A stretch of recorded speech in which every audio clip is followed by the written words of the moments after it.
বন্ধুরা সবাই কেমন আছো? চলে এসেছি সম্পা রান্নাঘরে নতুন একটা রেসিপি নিয়ে। আজকে আমি বানাবো ছাঁটের ঘুগনি। কিভাবে বানাই চলুন দেখে নেওয়া যাক। ছাঁটটা আমি পরিষ্কার করে ধুয়ে নিয়েছি, ছোট ছোট করে কেটে নেব।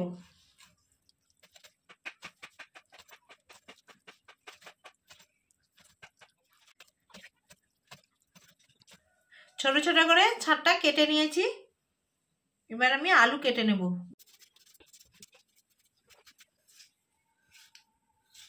দেখুন বন্ধুরা, এরকম ছোট ছোট করে আলুটা কেটে নিতে হবে। মটর আলু সেদ্ধ করে নেবো, তার জন্য জল দিয়ে দিচ্ছি কড়াতে। মটরটা আগের দিন রাত্রে ভিজিয়ে রেখেছিলাম, মটরটা সেদ্ধ করে নেব। আলু দিয়ে দিচ্ছি,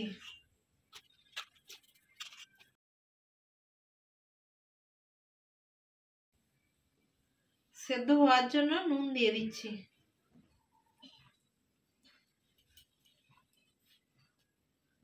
দু চামচ নুন দিয়ে দিচ্ছি, হলুদ 2 চামচ দিয়ে দিচ্ছি। সেদ্ধ হওয়ার জন্য ঢাকা দিয়ে দিচ্ছি।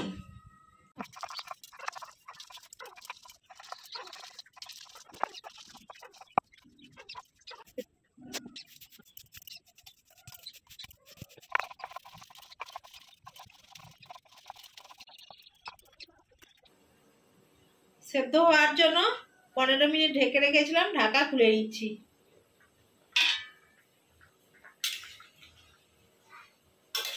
দেখুন বন্ধুরা, আলু মটরটা সেদ্ধ হয়ে গেছে,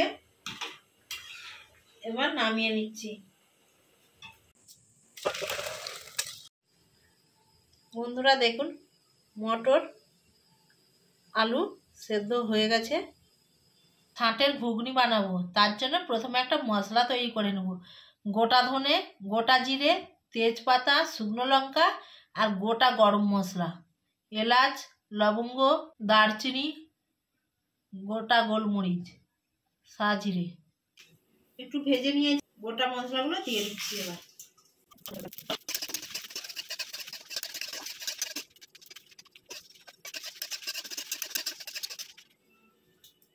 ভাজা হয়ে গেছে, এবার নামিয়ে নিচ্ছি। গোটা মশলা সব ভেজে নিয়েছি, এবার ঠান্ডা হয়ে গেছে, গুঁড়ো করে নেব। মশলাটা কষিয়ে নেব, তার জন্য প্রথমে সরিষার তেল দিয়ে দিচ্ছি কড়ায়। তেল গরম হয়ে গেছে, এবার পেঁয়াজ দিয়ে দিচ্ছি।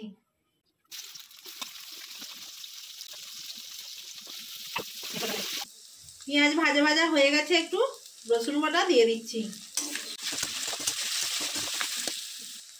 হলুদ গুঁড়ো দিয়ে দিচ্ছি, আদা বাটা দিয়ে দিচ্ছি,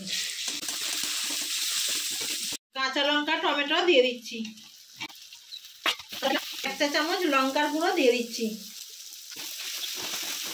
ভালো করে মশলাটা কষিয়ে নিয়েছি, আর মুরগির ছাঁটটা দিয়ে দিচ্ছি।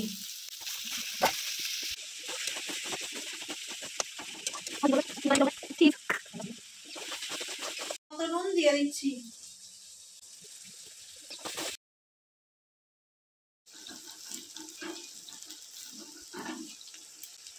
ছাঁটটা কষা হয়ে গেছে, আলু মটর সেদ্ধ করে রেখেছিলাম দিয়ে দিচ্ছি।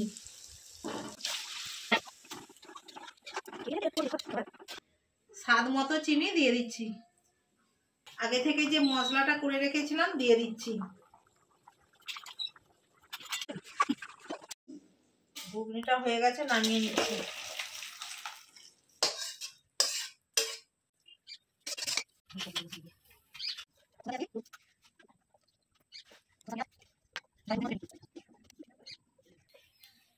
লেবুর রস দিয়ে দিচ্ছি, তেঁতুল গুলিয়ে রেখেছিলাম, তেঁতুল জল দিয়ে দিচ্ছি, 2 চামচ দিয়ে দিচ্ছি। ভিডিও ভালো লাগলে লাইক, কমেন্ট এবং সাবস্ক্রাইব করে পাশে থাকবেন। বন্ধুরা, ঘুগনিটা খুব সুন্দর হয়েছে, একদম দোকানের মতন। বাড়িতেও এই রেসিপিটা আপনারা ট্রাই করবেন।